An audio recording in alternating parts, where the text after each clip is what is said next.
This video is sponsored by SBO Digital Marketing. Join SBO Digital Marketing work from home opportunity. Mobile based part-time jobs perfect for students, homemakers and job seekers.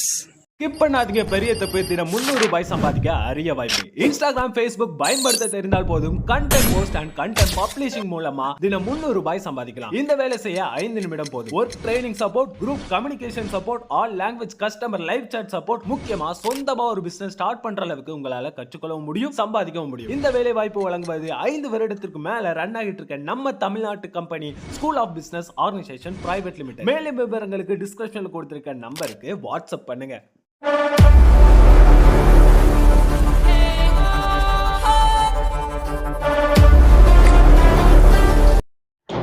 இன்றைக்கான வீடியோவில் நம்ம எதை பற்றி பார்க்க போகிறோம் அப்படின்றதுக்கு முன்னாடி நீங்கள் இன்னும் நம்ம சேனலை சப்ஸ்கிரைப் பண்ணலாம், மறக்காமல் சப்ஸ்கிரைப் பண்ணிட்டு பாருங்கள்.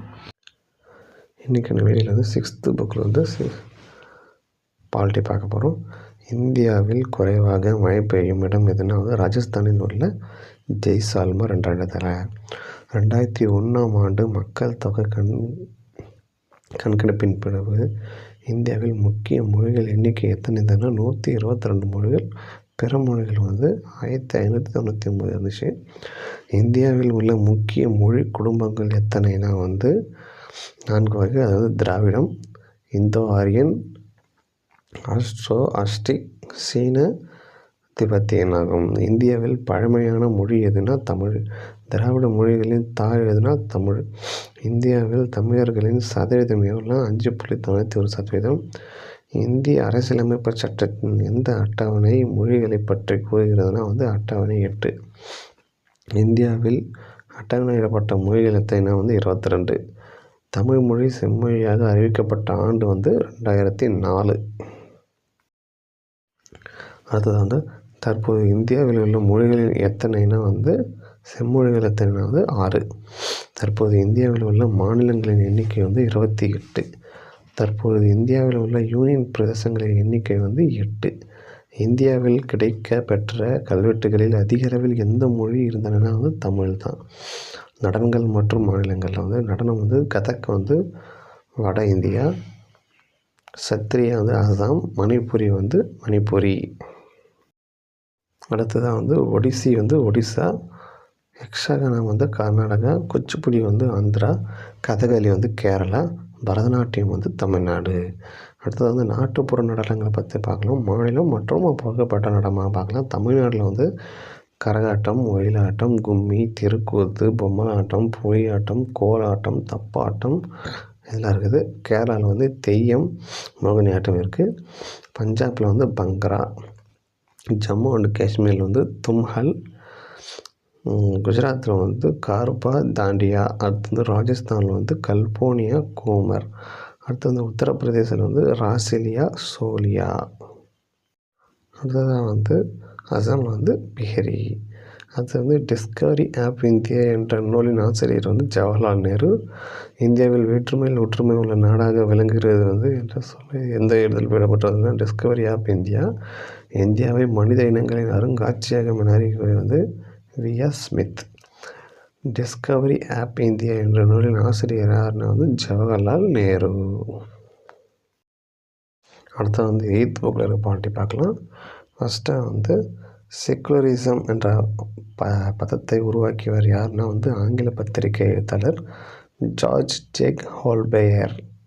அது வந்து சமயம் நமக்கு பகையை போதிக்கவில்லை, நாம் அனைவரும் இந்தியர்கள் மற்றும் இந்திய நமது வீடு என்ற கூற்றை கூறியவர் வந்து கவிஞர் இக்பால். சமய சார்பற்ற அரசு என்று கூறும் அசோகரின் கல்வெட்டு எதுனா வந்து 12வது பாறை கல்வெட்டு. தீன் இயாடி மற்றும் கல் இகுல் போன்ற சமய கொள்கைகளை பின்பற்றிய முகலாய மன்னர் யாருன்னா வந்து அக்பர். அடுத்ததாக வந்து எந்த ஆண்டு எத்தனையாவது சட்ட திருத்தம் மூலம் இந்திய அரசியலமைப்பு சட்டத்தின் முகவரியில் சமய சார்பற்ற என்ற சொல் சேர்க்கப்பட்டதுன்னா வந்து 1976 42வது திருத்தத்தின் படி. சரிங்களா? அடுத்தது வந்து இந்திய பாணியிலான கோபுரம், சமண விதானம், புத்த ஸ்தூபி மற்றும் இஸ்லாமிய பாணியிலான குகை மாடம் ஆகியவற்றை கொண்டு அமைக்கப்பட்டுள்ள 19ஆம் நூற்றாண்டை சேர்ந்த இக்கோவில் எதுனா வந்து கஜுராஹோ கோயில். எந்த ஒரு சமயத்தினை ஏற்கவும் பின்பற்றவும் பரப்பவும் உரிமை வழங்கும் இந்திய அரசியலமைப்பு சட்ட பிரிவு 25(1). சமய நிறுவனங்கள் உருவாக்கி அவற்றை நிர்வகிக்கும் உரிமையை வழங்கும் இந்திய அரசியலமைப்பு சட்டம் பிரிவு 26.